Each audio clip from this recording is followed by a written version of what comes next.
أما بعد فأعوذ بالله من الشيطان الرجيم بسم الله الرحمن الرحيم يا أيها الناس اتقوا ربكم الذي خلقكم من نفس واحدة وخلق منها زوجها وبث منهما رجالا كثيرا ونساء واتقوا الله الذي تساءلون به والأرحام إن الله كان عليكم رقيبا صدق الله العظيم.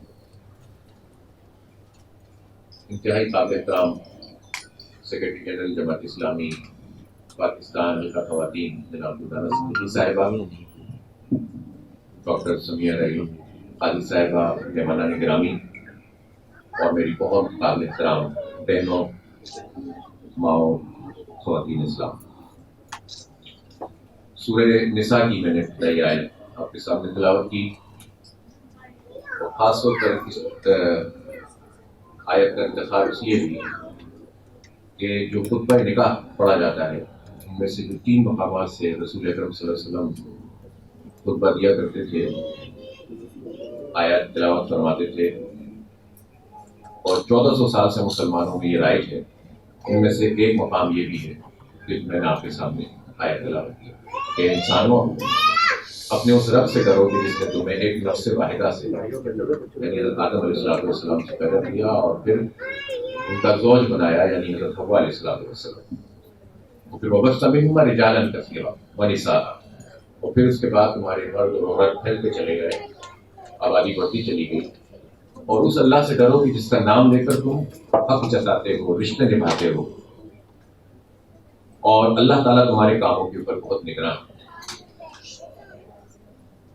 میں سب سے پہلے مبارکباد پیش کرتا ہوں جماعت اسلامی کا خواتین کراچی کو اور ان کا خواتین پاکستان کو کہ پورے پاکستان میں جس بہترین طریقے سے یہ کیمپین عورت کو عزت دلانے کی مہم، فیملی سسٹم کے استحکام کی مہم چلا رہے ہیں، اور ایسے حالات میں کہ جب نہ یہ موضوع میڈیا کا موضوع ہے، نہ ریاست کا موضوع ہے، نہ حکومت کا موضوع ہے، نہ انڈیویجولز کا موضوع ہے، معاشرے کا جو آدھا حصہ ہے وہ اس طرح سے نظر انداز ہے، اور اس کے حق کے لیے، ان کے فرائض کی نشاندہی کے لیے، اور جس خاندان کو لے کر چلنا عورت کی ذمہ داری اور اسی کا سمجھ لیں کہ ایک کام ہے، اس کو نمایاں کرنے کے لیے یہ تحریک چل رہی ہے۔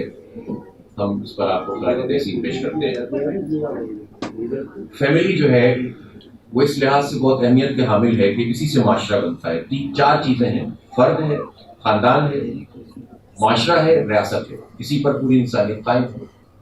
ہر انڈیویجول کی اپنی حیثیت ہوتی ہے اور اسی سے خاندان بنتے ہیں، اور خاندانوں سے معاشرے وجود میں آتے ہیں، اور پھر ریاست کا پورا ڈھانچہ اور نظام بنتا ہے۔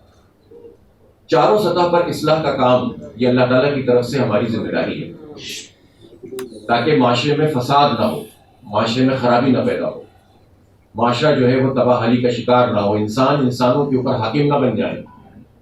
خدا کی حاکمیت قائم ہوگی تو انسانوں پر سے انسانوں کی حاکمیت ختم ہو جائے گی۔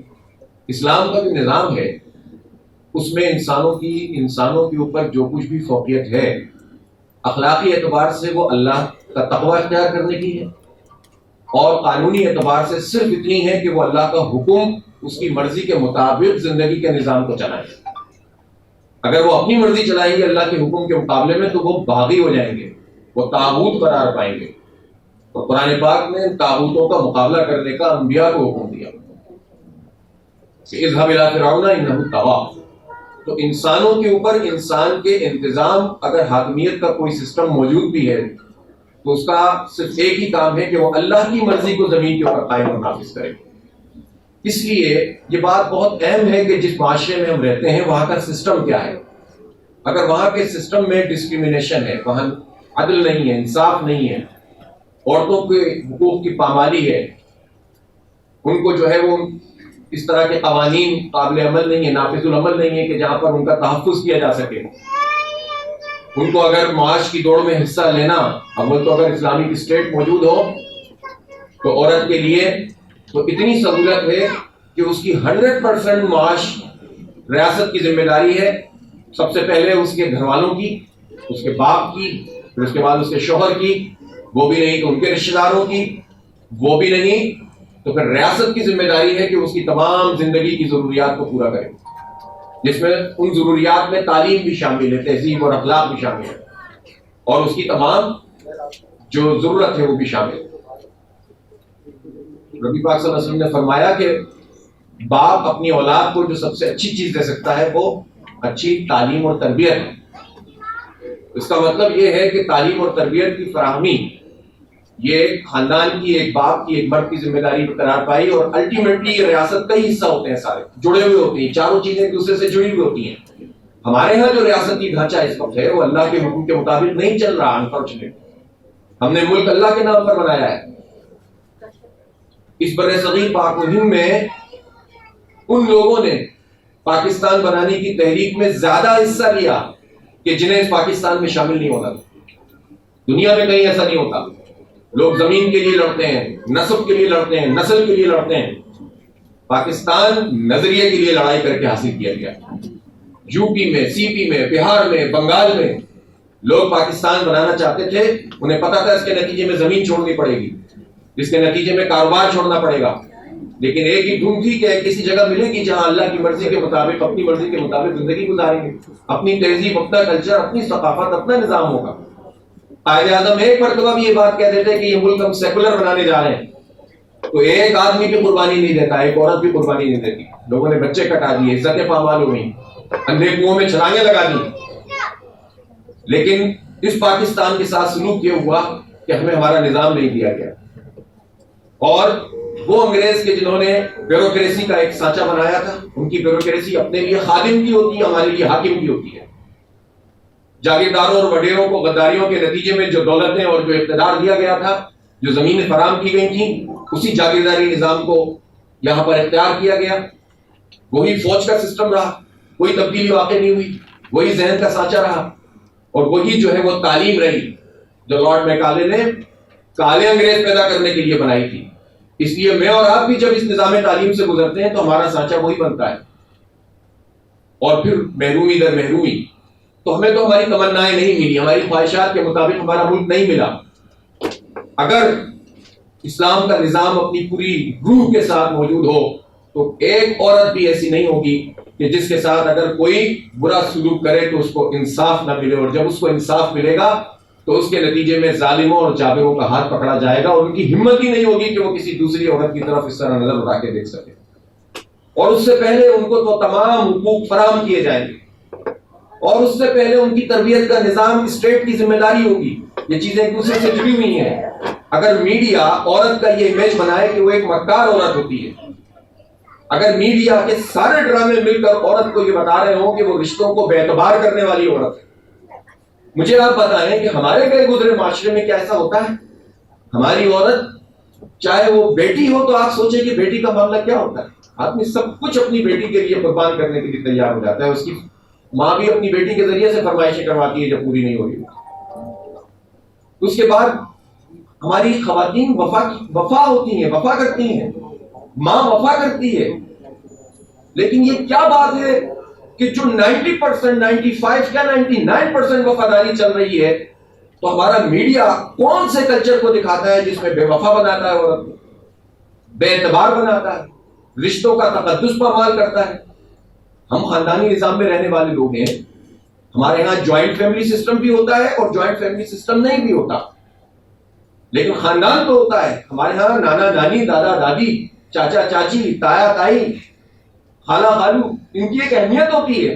ہمارے یہاں تو سب کے نام بھی الگ الگ ہیں، بعض زبانوں کے اندر تو نام ہی یعنی جو ہے وہ چچا اور جو ہے وہ تایا کے لیے ایک ہی چیز استعمال ہوتی ہے۔ کتنی زبانیں ایسی ہیں، ہمارے یہاں تو اتنی زیادہ زبردست قسم کی چیز موجود ہے۔ تو جب ہم اتنے رشتوں کے ساتھ مل کر چل رہے ہوتے ہیں اور ہمارا میڈیا جو ریاست کے کنٹرول میں ہوتا ہے، کوئی یہ نہیں کہہ سکتا کیا ہے، کیونکہ جس پر ریاست کنٹرول کرنا چاہتی ہے کنٹرول ہو جاتا ہے۔ میں تو ایک مثال آپ کو دیتا ہوں، بیریا ٹاؤن کے خلاف کوئی خبر چلا کے دکھا دے میڈیا، وہ تو ریاست بھی نہیں ہے، چلا دے تو پڑھے لو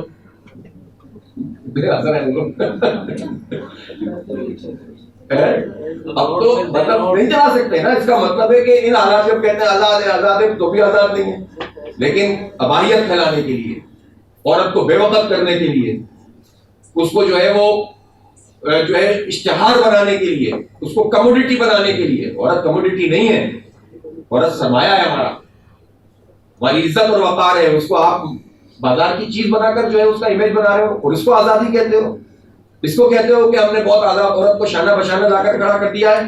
اس لیے ہم یہ سمجھتے ہیں کہ ریاست اگر بنیادی طور پر ہمارے اصولوں کے مطابق ہو تو اس کے نتیجے میں امپاورمنٹ بڑھے گی عورت کی، خاندان جو ہے آگے بڑھے گا، رشتوں کا تقدس بحال ہوگا، تو یہ سب چیزیں ختم ہونا شروع ہو جائیں گی. اب اتنے سارے مسائل میں ہم عورتوں کے لیے جب بات کرتے ہیں، چلیں آپ چھوڑیں پاکستان، اس وقت آپ بات کریں کراچی شہر کی. اگر ہماری 3 کروڑ سے زائد آبادی ہے تو آدھی تو خواتین ہیں. میں پوچھنا چاہتا ہوں ان تمام لوگوں سے جو عورتوں کی امپاورمنٹ کی تحریکیں چلاتے ہیں، کراچی میں بچیوں کی تعلیم کا سرکاری انتظام کیا ہے؟ کراچی میں بچیوں اور عورتوں کے لیے ٹرانسپورٹ کا نظام کیا ہے؟ کراچی میں سرکاری سطح پر عورتوں کی ملازمتوں کا حال کیا ہے؟ ٹیچرز کی ٹریننگ کا سسٹم کیا ہے؟ کیا نظام ہے ہمارے یہاں پر؟ اگر پرائیویٹ سیکٹر کے اندر بھی عورتیں جاب کر رہی ہیں تو ان کی سیلری اور مرد کی سیلری الگ الگ کیوں ہوتی ہے؟ ہمارے یہاں وہ کون سا نظام موجود ہے کہ جس میں اگر کوئی ہیرسمنٹ ہو جائے تو اس پر جو ہے اس کو حق مل سکے، انصاف مل سکے، اور اس کی عزت بھی محفوظ رہے، بازار میں اچھالی نہ جائے؟ ہمارے اس شہر کے اندر روزائر ملک کا ایک بڑا حصہ ہے. ہمارے اس شہر کے اندر لاکھوں نہیں ملینز کی تعداد میں خواتین موجود ہیں جو ٹھیکیداری نظام کے تحت فیکٹریوں میں کام کر رہی ہیں. آپ کو پتا ہے ٹھیکیداری نظام کیا ہے؟ اس میں تو مردوں کو بھی کام نہیں کرنا چاہیے. وہ عورتیں جو اگر ایک دن چھٹی کریں گی تو ان کی تنخواہ کٹے گی، اور ان کا کوئی رائٹ نہیں ہے، ان کی کوئی گریجویٹی نہیں ہے، ان کی کوئی تنخواہ ایون نہیں ہے، وہ ڈیلی ویجر ہیں. وہ ہمارے لیے کپڑے بنتی ہیں، وہ ہمیں جو ہے وہ اس طرح سے لباس فراہم کرتی ہیں، وہ محنت کرتی ہیں، اپنے گھر میں پتہ نہیں کیا کیا کمپرومائز کر کے صبح دھکے کھاتی بھی اس ٹرانسپورٹ کے اندر پہنچتی ہیں، کام کرتی ہیں، اور جس دن وہ کام نہ کریں اس دن ٹھیکیدار ان کی تنخواہ کاٹ کے دوسری خاتون کو لے آتا ہے. کوئی آواز اٹھاتا ہے اس ٹھیکیداری نظام پر؟ کوئی این جی او بولتی ہے؟ سارا کام آپ کا ہے کہ آپ کلچرلی ڈفرینسز پیدا کریں، برباد کریں ہماری سوسائٹی کو. عورتوں کے لیے کوئی بات نہیں کرتا. عزت اور وقار کی علامت یہ عورت، اس کو عزت کے ساتھ ایک مقام سے دوسرے مقام پہ پہنچنا چاہیے. آپ بسوں کا حال تو دیکھیں، سرکار کی سرپرستی میں ٹرانسپورٹ کا کوئی نظام ہی کراچی میں موجود نہیں ہے. دنیا کا واحد شہر ہے جہاں تک میں سمجھتا ہوں جہاں موجود تھا اور پیچھے چلا گیا. تو اس لیے یہ ہے امپاورمنٹ کہ آپ عورت کو تعلیم کا حق دیں. میں نے آج دیکھ رہا تھا کہ تعلیم کے حوالے سے ویسٹ کیا کرتا ہے عورتوں کے لیے. یہ جو ہم سے کہا جاتا ہے نا کہ تعلیم نہیں دے رہے، ہمارے دین کا قصور اس میں نہیں ہے. ہمارے دین نے تو آج سے 1400 سال پہلے اعلان کیا تھا طلب العلم فریضۃ علی کل مسلم، اور ایک جگہ تو صراحت سے آتا ہے کہ علی کل مسلم و مسلمہ. حالانکہ علی کل مسلم کا مطلب تمام مسلمانوں میں عورتیں شامل ہیں، لیکن صراحت ہے کہ عورت اور مرد دونوں کے اوپر علم فرض کر دیا گیا ہے. اور یہ اس زمانے کی بات ہے کہ جب عورتوں کو روم کی تہذیب میں، ایران کی تہذیب میں، ہندوستان کی تہذیب میں ایک مباحثہ یہ ہو رہا تھا. نبی پاک صلی اللہ علیہ وسلم کی پیدائش تو ہو چکی تھی، نبوت سے سرفراز نہیں ہوئے تھے اس وقت. تو یہ کوئی 590 وغیرہ کی بات ہے کہ جب یہ مباحثہ یہاں ہو رہا تھا اسی دنیا کے اندر کہ عورت کے اندر روح بھی ہوتی ہے کہ نہیں ہوتی ہے. اور اس کے بعد اس نتیجے میں پہنچے کہ عورتوں کے اندر روح تو ہوتی ہے لیکن یہ حیوانوں والی روح ہوتی ہے. یہ دنیا تھی اس وقت. اور عرب کے اندر جہاں رسول پاک صلی اللہ علیہ وسلم مبعوث فرمائے گئے تھے، بادشاہ القلب زندہ زمین پہ کاٹتے تھے. تو امپاورمنٹ دیکھیں چند برسوں کے اندر کیسی ہوئی کہ ایک جس نے 3 بچیوں کی تعلیم اور تربیت کا خیال کیا اور ان کو جو اچھا بر دیا اور پھر ان کا خیال رکھا تو جنت میں جگہ پائے گا. 2 بھی 1 بھی جنت کی کھڑکی بن گئی بچی، جس کے بارے میں قرآن یہ کہہ رہا ہے کہ بِأَيِّ ذَنبٍ قُتِلَتْ وَإِذَا الْمَوْءُودَةُ سُئِلَتْ بِأَيِّ ذَنبٍ قُتِلَتْ. قیامت میں پوچھے گی وہ عورت کہ مجھے کیوں زندہ زمین میں گاڑ دیا، کیوں قتل کر دیا گیا مجھے. یہ مقام دیا کہ پھر جو بیوی ہے اس کے تمام حقوق ہیں. نان رکھنے کی ذمہ داری بیوی کی نہیں ہے، گھر کا معاش چلانے کی ذمہ داری بیوی کی نہیں ہے، لیکن وراثت میں اس کو حصہ ملے گا. وراثت کا حق دیا. سوچ نہیں سکتا تھا کوئی اس زمانے میں کہ وراثت میں عورت کو حصہ مل جائے گا. تعلیم کا یہ ہے. تو میں جو عرض کرنا تھا وہ یہ، میں نے کیمبرج اور آکسفورڈ کی چیزیں دیکھی ہیں. ابھی پہلی ڈگری جو آکسفورڈ یونیورسٹی جو 1096 میں قائم ہوئی تھی 1000 سال پہلے، اس میں پہلی ڈگری عورت کو کب دی گئی ہوگی آپ کے خیال میں؟ کب دی گئی ہوگی بتائیں؟ 1920 میں پہلی مرتبہ 50 سال کی جد و جہد کی گئی کہ عورت کو تعلیم کا حق ملنا چاہیے. یہ لندن میں جب یہ پوری دنیا پہ حکمرانی کرتے تھے، ہمارے اوپر بھی آقا بنے ہوئے تھے، تو پہلی ڈگری ایوارڈ ہوئی کیمبرج میں 1921 میں اور آکسفورڈ میں 1920 میں. ہمیں بولتے ہیں کہ ہمیں کہتے ہیں کہ تم تعلیم نہیں دیتے ہو. او بھائی، جو ہمارے ہاں تعلیم نہیں دیتے وہ تمہارے شاگرد، جاگیردار اور وڈیرے ہیں. ان وڈیروں کو تم نے زمین دی تھی ہم سے غداری کرنے کی بنیاد پر، وہ وڈیرے ہمیں تعلیم نہیں دینے دیتے. تم ان کو بات کرو، ہم سے کیوں بات کرتے ہو؟ تو ان کا چہرہ بہت مست چلا چہرہ ہے اس مغرب کا، اس کو اتنا خوبصورت بنا کر پیش نہ کیا جائے. ہم مغرب کی ہر چیز کے خلاف نہیں ہوتے، جو وہ تعلیم میں، تحقیق میں آگے بڑھتے ہیں اس کی قدر کرتے ہیں، لیکن ان کا کلچر، ان کی تہذیب ہماری تہذیب سے متصادم ہے، ٹکراتی ہے. ایک نہیں ہو سکتے ہم کمپیٹیبل نہیں ہو سکتے. ان کا تصور خدا جدا ہے، ہمارا تصور خدا جدا. ان کا تصور انسان الگ ہے، ان کا تصور دنیا الگ ہے، وہ اس کا بالکل متصادم ہے. اسی بنیاد پر تہذیبیں قائم ہوتی ہیں. یہ لمبی بات ہے، لیکن میں عرض یہ کر رہا ہوں کہ یہ امپاورمنٹ تو الحمدللہ عورتوں کو اسلام نے دی، اور پاکستان جو ہے وہ اسلام کے مطابق قانونی طور پر تو موجود ہے. تو اس پر سب کو مل کر آواز اٹھانی چاہیے نا. یہ چارٹر بنتا ہے نا کہ ہم بچیوں کی تعلیم کے لیے سرکار کا انتظام، ہمارے ٹیکسوں سے ہی سرکار کا نظام چلتا ہے. ہم صابن پر، دال پر، آٹے پر، گھی پر ٹیکس دیتے ہیں. سیلریڈ لوگ اپنی سیلری میں سے ٹیکس کٹاتے ہیں، بڑے بڑے لوگ تو ٹیکس چراتے ہیں، ہم ٹیکس دیتے ہیں. تو جب ہم ٹیکس دیتے ہیں تو یہ پرائیویٹ انسٹیٹیوشن کی ذمہ داری نہیں ہے کہ وہ تعلیم فراہم کرے، یہ ذمہ داری اسٹیٹ کی ہے. پھر اگر کوئی کنٹریبیوٹ کر کے پرائیویٹ انسٹیٹیوٹ بھی کر رہا ہے تو اس میں کوئی حرج نہیں ہے. اور ہماری ہسٹری میں تو وقف کا ادارہ موجود رہا ہے جس میں تعلیم کے پیسے نہیں ہوتے تھے، بلکہ تعلیم کو دینا ایک اعزاز ہوتا تھا. تو اس لیے تعلیم ہماری جو ہے وہ بنیادی ضرورت ہے ہمارے بچوں بچیوں کی. اور یہ جو تحفظ ہے، ہم نے ابھی پچھلے عرصے میں 1 سال پہلے فوکس گروپ کے ذریعے سے اپنا جو ہے وہ سائنٹیفک سروے کیا. ایک سروے ہوتا ہے کوالیٹیٹیو، ایک ہوتا ہے کوانٹیٹیو. تو اس کوالیٹیٹیو سروے میں ہم نے ہر واک آف لائف کی خواتین کا فوکس گروپ کیا اور ان سے پوچھا کہ آپ کا سب سے بڑا پرابلم اس شہر میں کیا ہے. 2 چیزیں سب سے زیادہ لوگوں نے بتائی خواتین نے، ہر طبقے میں. لو اسکیل کی جو جاب کر رہی تھی وہ بھی، جو بڑی جابس کر رہی تھی وہ بھی، اور جو ورکنگ ویمن تھیں اور جو گھر میں ورکنگ ویمن. ایک تو یہ تصور بھی غلط ہے کہ ورکنگ ویمن وہ ہے جو تنخواہ لے کر آتی ہے. اور بھائی ورکنگ ویمن وہ نہیں ہے جو گھر کا پورا نظام چلاتی ہے. اس کو کیوں نہیں آپ کہتے؟ وہ کام نہیں کرتی ہے، وہی تو کام کرتی ہے کہ جو آپ کو جو ہے وہ کہاں سے کہاں پہنچا دیتی ہے. تو 2 چیزیں لوگوں نے بتائی جو سب سے زیادہ تھی کہ تحفظ کا مسئلہ لوگوں نے بتایا، اپنی بچیوں کے لیے بھی اور اپنے لیے بھی، کہ اس شہر میں ہم جب موو کرتے ہیں، جابس کرتے ہیں، ٹرانسپورٹ پہ جاتے ہیں. دوسرا انہوں نے ٹرانسپورٹ بتایا. یہ 2 چیزیں ایسی ہیں کہ تحفظ کیسے ہوگا؟ تحفظ ہوگا جب لا اینڈ آرڈر ہوگا، اور اس سے پہلے تربیت ہوگی، کلچر پورا ایسا ڈیولپ کیا جائے گا، اور پھر قانون کی عملداری ہوگی. تو کسی کی ضرورت ہے؟ یہاں تو بات یہ ہے کہ زینب کے حوالے سے جو بات چلی اور جب یہ فیصلے پہ پہنچنے لگی پوری قوم کہ ایسے جو شقی القلب لوگ ہیں ان کو پھانسی کی سزا دی جائے، تو یہ ساری تینوں پارٹیاں اکٹھی ہو کر سامنے آ گئیں. ان کا کیا اختلاف ہے؟ اعتماد کا ووٹ لیں یا نہ لیں؟ یہ ہماری تہذیب کے خلاف تو سب ایک ہیں.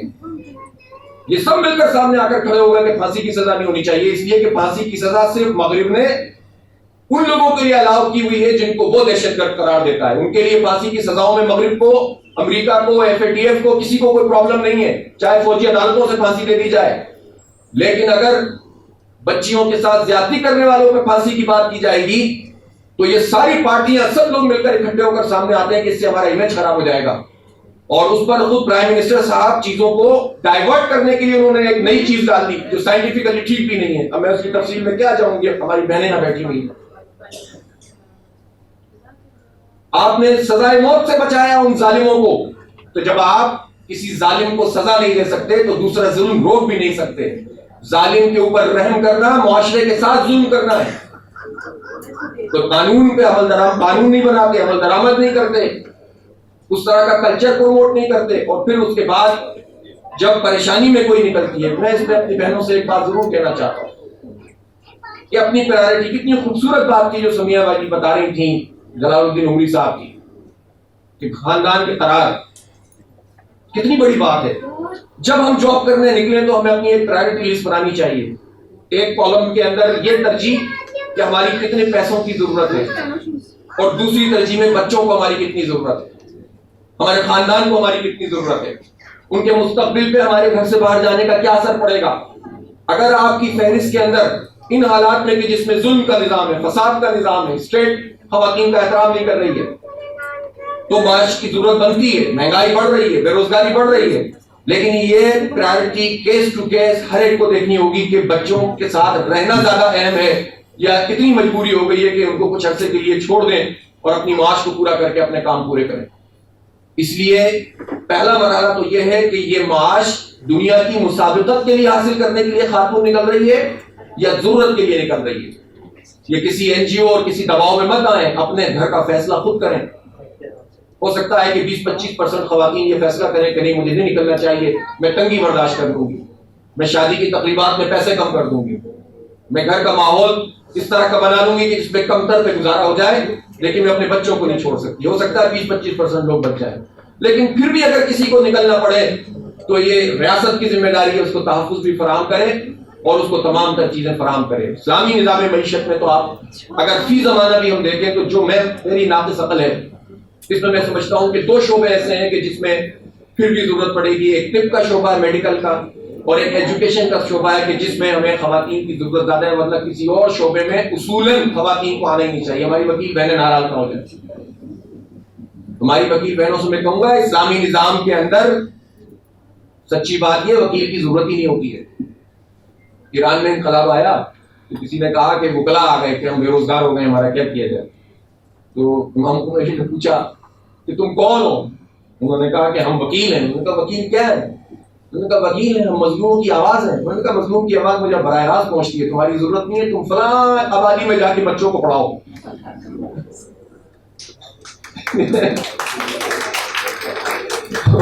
معذرت کے ساتھ آپ علم میں ترقی کریں، آپ قانون پڑھیں، آپ جو ہے سب کچھ کریں، لیکن اگر فی زمانہ اگر واقعی اسلام کے اصولوں کے مطابق اسٹیٹ قائم ہو تو 2-3-4 شعبوں کے علاوہ بہت زیادہ آپ کو باہر نکلنے کی ضرورت نہیں پڑتی۔ ایک اور بات، خود اس وقت میڈیکل میں بھی اور انجینئرنگ میں بھی اور مختلف شعبوں میں ویسٹ کے اندر خواتین کی یونیورسٹیاں اور کالجز موجود ہیں بڑی تعداد میں۔ ہم اگر یہ بات کریں تو ہم جو ہے بیکورڈ قرار پاتے ہیں، تو یہ چیزیں بھی آپ کو اٹھانی چاہیے۔ اب تو مسئلہ کیا ہو گیا، کراچی یونیورسٹی میں ہمیں مردوں کی یونیورسٹی کا مطالبہ کرنا پڑتا ہے، 80-90% جو ہے وہ لڑکیاں ہو گئی ہیں اور دیر بھی بہت ہو گئی ہے۔ تو اس لیے ہمارا مطالبہ یہ ہے کہ اس شہر کے اندر خاص طور پر اور پورے پاکستان میں خواتین کے حقوق کا تحفظ بھی کیا جائے، ان کو عزت فراہم کی جائے، ان کو احترام دیا جائے، ان کی تعلیم کے لیے جو ہمارے پیسوں سے پلنے والی حکومتیں ہیں وہ پیسہ وہاں پر لگائیں۔ اربوں کھربوں روپے کا بجٹ ہوتا ہے سندھ حکومت کے تحت، نہیں لگ رہا، اور اسی طرح سے جو ہے وہ جو ٹھیکیداری نظام ہے اس کا خاتمہ ہو، اسی طرح سے جو ہے وہ ٹرانسپورٹ کے اندر عزت اور احترام کے ساتھ ان کے پورشنز بنے، ٹرانسپورٹ کا سسٹم ڈیولپ کیا جائے، ہمیں صرف پیکیجز پر اور وعدوں پہ نہ ٹہلایا جائے، بلکہ جو ہے وہ واقعتاً یہاں پر جو ہے ٹرانسپورٹ کا ایک state of the art system ہو۔ باتیں بہت ساری تھیں، اللہ تعالیٰ آپ کی اس کوشش کو قبول فرمائے، یہ سلسلہ جاری رہے گا انشاءاللہ، اور اس شعور کو انشاءاللہ ہم آگے بڑھاتے رہیں گے۔ آخری بات یہ ہے کہ اپنے دین کے اوپر اعتماد پیدا کریں۔ جس اللہ نے ہمیں پیدا کیا ہے اسی نے مرد اور عورت بنایا ہے نا، وہ جانتا ہے کہ عورتوں کی ضرورت کیا ہے۔ جب اللہ کے آگے آپ جھک گئے ہیں تو اللہ نے جو کچھ کہا ہے اس کے آگے بھی جھک جائیں انشاءاللہ۔ اسی میں عزت ہے، اسی میں احترام ہے۔ ہمارے نبی پاک صلی اللہ علیہ وسلم نے جو ہمارے لیے حدود بتائی ہیں اس کا خیال رکھیں، اسی سے انشاءاللہ تعالی ہمیں عروج ملے گا، ہمارا خاندان آگے بڑھے گا تو ہم سب آگے بڑھیں گے، ہمارے بچے ہمارا مستقبل بنیں گے۔ اور آپ کی ذمہ داری، سب سے بڑی ذمہ داری کہ آپ نسل کو پروان چڑھاتی ہیں، آپ مستقبل کو تعمیر کرتی ہیں۔ وآخر دعوانا الحمدللہ رب العالمین۔